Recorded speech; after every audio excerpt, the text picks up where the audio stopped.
아이는 자신이 부부싸움의 원인이라고 믿어요. 마치 나를 안전하게 지켜주던 세상이 한순간에 무너진 것처럼 느껴지고, 그렇게 내가 안전하다고 믿었던 세상이 갑자기 믿을 수 없는 것으로 바뀌어버리는 거죠. 우리가 부부싸움을 하는 동안 내 아이가 이걸 영상으로 찍어서 평생 마음속에서 반복 재생한다고 생각해보세요. 정말 아찔하잖아요. 실제로 진짜 그 영상을 마음속에서 돌려본다니까요. 안녕하세요. 마음을 밝히는 언니, 정신과 의사 유혜진입니다. 부부싸움 안 하시는 분은 없겠죠? 사실 아이들 앞에서 부부싸움 할 때 아직은 말을 잘 못 알아들으니까 괜찮지 않을까? 아니면 우리 아이는 충분히 컸으니까, 충분히 이해할 나이니까 큰 문제 없겠지. 많은 부모님들이 이렇게 가볍게 생각하시는 것 같아요. 그런데요, 정말 괜찮은 걸까요? 오늘은 부부싸움을 하는 동안 우리 자녀들이 어떤 생각을 하고 어떤 감정을 느끼는지, 정서적으로는 어떤 영향을 받을 수가 있는지에 대해서 얘기해 보려고 해요. 먼저 실제 사연 하나 소개해 드릴게요. 저는 40대 남자이고 고등학교 교사입니다. 사실 저는 원래 이혼을 강하게 반대하던 사람이었는데요. 평소 학교에서 밝게 행동하고 공부도 잘하던 아이들이 부모님이 이혼한 다음 망가지는 모습을 많이 봐왔거든요. 성실했던 아이들이 갑자기 엇나가는 모습을 자주 목격을 했습니다. 그래서 늘 생각했죠. 부모라면 무조건 참고 살아야 된다고요. 그런데 최근에 제 아내가 외도를 했다는 사실을 알게 되었습니다. 너무 고통스러웠죠. 하지만 이혼은 어떻게든 안 하려고 어떻게든 버텼습니다. 하지만 시간이 지날수록 아내에 대한 분노와 배신감이 참아지지가 않더라고요. 그러다 보니까 아이 앞에서도 소리 지르면서 싸우게 됐고, 차 뒷좌석에 아이가 타고 있는데도 감정 조절이 안 되니까 아내한테 욕설을 쏟아붓는 일도 정말 많아졌습니다. 뒷좌석에서 겁먹은 얼굴로 있는 아이를 보면서 이렇게 소리 지르고 있는 제 자신이 너무나 싫어졌어요. 감정을 통제하지 못하고 아이 앞에서 싸운 제가 아버지 자격이 없다고 생각이 될 정도였으니까요. 그리고 문득 이런 의문이 들었는데요. 지금 이 상태로 사는 게 과연 우리 아이에게 좋은 걸까? 지금 우리 아이는 무슨 생각을 하고 있을까? 요즘 아이는 예전처럼 제 곁에 오려고 하지 않는 것 같아요. 어떻게 해야 할지 너무 혼란스럽습니다. 사실 이 사연 들으시면서 많은 부모님들이 이렇게 말씀하실 것 같아요. 우리도 싸울 땐 있지만 그게 우리 아이들한테 그렇게 큰 상처가 되겠어? 그런데요, 여러분, 아이들은요, 어른이 생각하는 것보다 훨씬 예민하게 부모의 감정을 이성이 아니라 정말 몸 그 자체로 흡수해버립니다. 특히 어린아이일수록 부모님은 곧 세상의 전부고 안전의 근원이기 때문에 그래요. 첫 번째로는 아이는 감정을 해석하는 것이 아니라 부모님의 감정을 그대로 흡수합니다. 특히 아직 언어가 미숙한 유아기, 초등학교 저학년 아이들은 엄마가 왜 화가 났는지, 아빠가 무슨 말을 했는지 그 의미를 자세하게 이해하기가 어려워요. 하지만 그 부부싸움의 공기, 그 억압된 목소리, 분위기, 침묵, 싸늘한 분위기, 이런 것들을 몸으로 고스란히 흡수하죠. 그래서 수면장애, 야뇨증, 배앓이, 틱 증상, 이런 신체 증상 등으로 불안 증상이 나타나기도 해요. 두 번째로는요, 아이는 자신이 부부싸움의 원인이라고 믿어요. 이건 정말 많은 아이들이 공통적으로 하는 생각인데요. 내가 엄마 말을 안 들어서 그런가? 아빠가 나 때문에 스트레스를 받아서 저러는 걸까?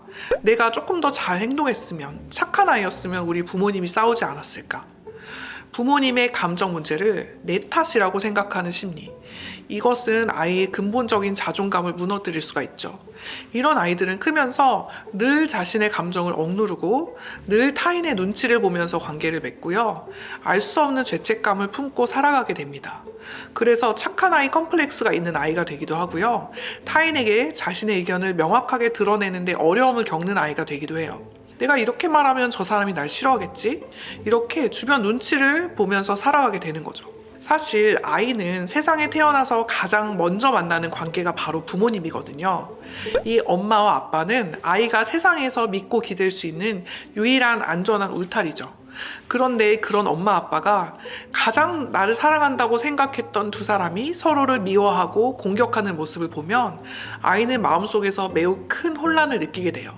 마치 나를 안전하게 지켜주던 세상이 한순간에 무너진 것처럼 느껴지고, 그렇게 내가 안전하다고 믿었던 세상이 갑자기 믿을 수 없는 곳으로 바뀌어버리는 거죠. 이렇게 불안정해진 감정 상태는 시간이 갈수록 우리 가정을 더 넘어서 이 세상 전체에 대한 불안과 타인에 대한 불신으로 이어질 수가 있어요. 그래서 이 아이들은 이유를 알 수 없는 불안장애나 엄마 아빠로부터 떨어지는 걸 극도로 두려워하는 분리불안, 심지어는 타인을 만나는 게 너무 무서워지는 대인 기피증까지도 겪을 수 있게 됩니다.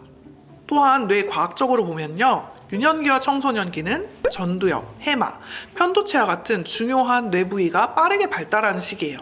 이때 부부싸움과 같은 강한 스트레스에 자주 노출이 되면 콜티솔이라는 스트레스 호르몬이 과도하게 분비되는데, 이 콜티솔이 만성적으로 계속해서 나오게 되면 감정을 조절하거나 기억을 담당하는 뇌 부위가 제대로 발달하지 못하게 됩니다. 결국에 자기 감정을 다스리는 것이 어려워지고 기억력도 떨어지고 충동 조절 능력까지도 잘 발달되기 어려울 수가 있어요. 싸움 자체보다 더 무서운 건 이런 싸움과 스트레스가 반복적으로 그리고 오랫동안 지속되는 거죠. 제가 실제로 만났던 학생의 얘기를 하나 들려드리고 싶은데요.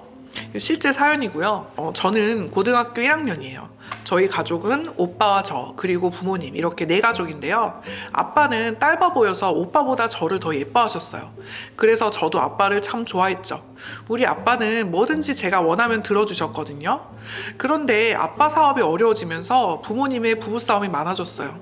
그때부터 집안 분위기도 어두워졌고, 아버지가 술 드시고 들어오신 날에는 물건을 부수기도 하고, 심지어는 엄마를 때리는 일도 있었습니다.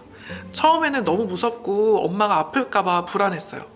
그런데 계속 이렇게 살다 보니까 어느 순간 제가 점점 무감각해진 것 같아요. 이제는 엄마가 아플까봐 걱정되기보다는 혹시 아빠가 내 방에 들어와서 나까지 때리면 어떡하지? 하는 이런 공포가 더 크고요. 또 이렇게 생각하는 제가 이기적이라고 느껴져서 제 스스로가 너무 싫었어요. 엄마랑 아빠랑 심하게 싸울 때는 경찰이 오기도 하는데, 그러면 저는 그냥 방 안에 가만히 있으면서 여기가 아니라 다른 곳에 있다고 상상해요. 제가 좋아하는 애니메이션 세상을 그려보기도 하고요. 그러다 보니까 점점 무뎌져서 견딜 수는 있는 것 같은데, 누가 저한테 조금이라도 화를 내거나 야단을 치거나 언성을 높이면 무서워서 반사적으로 눈물부터 왈칵 나요. 사실 고등학생이면 다 큰 것 같은데도 아이가 방 안에서 이런 생각하고 있다는 게 너무 가엽고 가슴 아프지 않으세요? 실제로 아이 앞에서 부부싸움을 자주 하는 것이 직접 때리거나 돌보지 않는 방치보다도 우울증을 일으킬 가능성이 더 높다는 연구 결과가 있습니다. 강남 세브란스병원 정신건강의학과 석정호 교수님이 진행한 연구인데요. 우울증 환자들을 조사했더니 성장기에 부부싸움을 목격한 경험이 일반인보다 훨씬 많았다고 합니다. 부모의 갈등이 우울증에 영향을 미치는 중요한 생애 초기 스트레스 요소라는 사실을 국내 최초로 실증적으로 밝힌 연구죠. 부모가 서로 싸우는 모습을 목격하는 것 자체가 아이에게 엄청난 트라우마가 될 수 있다는 거죠. 아까 말씀드린 여학생의 케이스도 사실상 경미한 해리성 우울감을 겪고 있다고 볼 수가 있을 것 같아요. 사실 부부라면 누구나 다툴 수 있죠. 다툼은 피할 수가 없어요. 하지만 이런 갈등이 있다는 것 자체가 문제는 아닙니다. 중요한 건 우리 사이에 있는 이 갈등을 아이 앞에서 어떻게 다루느냐 하는 거죠. 오늘 몇 가지 중요한 원칙을 좀 알려드리고 싶어요. 첫 번째, 싸움은 아이 앞에서 하지 않으셨으면 좋겠어요. 정말 중요한 원칙입니다.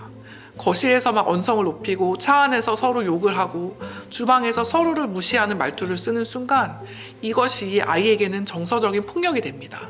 감정을 참기 어려울 수 있죠. 그럴 때는 반드시 아이와 좀 떨어진 공간에서 서로 대화해 주세요. 집 안이 아니라 집 밖에서요. 두 번째, 아이에게 설명하고 안심시켜 주셨으면 좋겠어요. 이미 싸웠다면 아무 일 없었다는 듯이 지나가시면 안 됩니다. 아이에게 꼭 이런 말을 해주세요. 엄마 아빠가 어제 막 소리 지르면서 싸워서 많이 놀랐지. 하지만 이건 네 잘못은 전혀 아니야. 엄마 아빠가 서로 이해를 하려고 노력하다가 잠깐 화가 나고 감정이 격해졌던 거야. 너는 우리에게 정말 소중한 아이야. 이 한마디가 아이에게는 정서적인 안전망을 만들어주거든요. 세 번째, 감정의 폭발을 감정의 회복으로 마무리하려고 노력을 하세요. 싸움은 할 수 있거든요. 하지만 아이가 보는 앞에서 부부가 화해하는 모습, 감정을 조율하는 모습을 보여주시는 게 정말 중요해요. 아까는 엄마가 너무 화가 났어.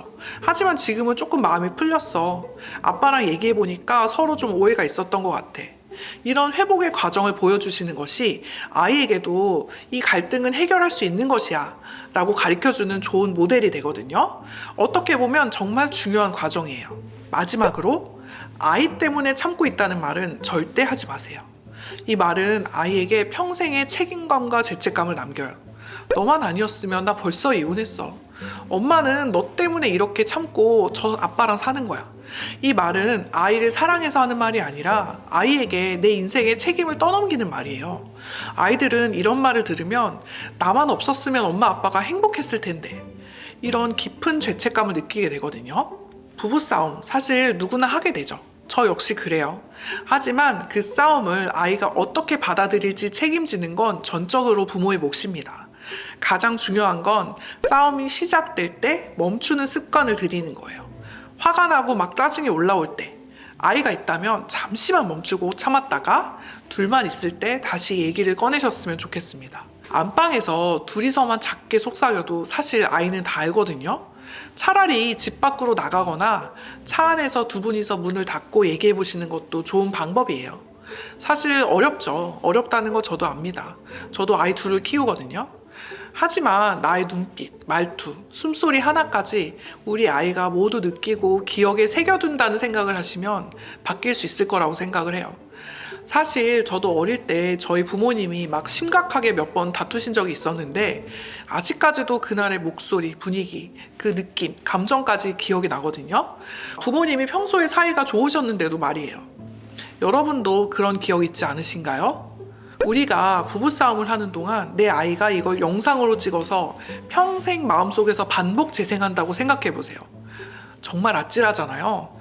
실제로 진짜 그 영상을 마음속에서 돌려본다니까요. 여러분, 혹시 싸우더라도 제대로 화해하는 모습을 꼭 보여주셨으면 좋겠고 어른들의 싸움이 아이 마음의 흉터로 남지 않도록 노력해 주셨으면 좋겠습니다. 우리가 부부로서는 부족할 수 있어도 부모로서만큼은 최대한 우리 아이들에게 상처 주지 않도록 노력해야 됩니다. 오늘도 밝히는 언니와 함께 우리 모두의 마음에 환한 빛을 밝혀봐요. 이 영상이 도움이 되셨다면 좋아요, 구독, 알림 설정 부탁드립니다. 감사합니다.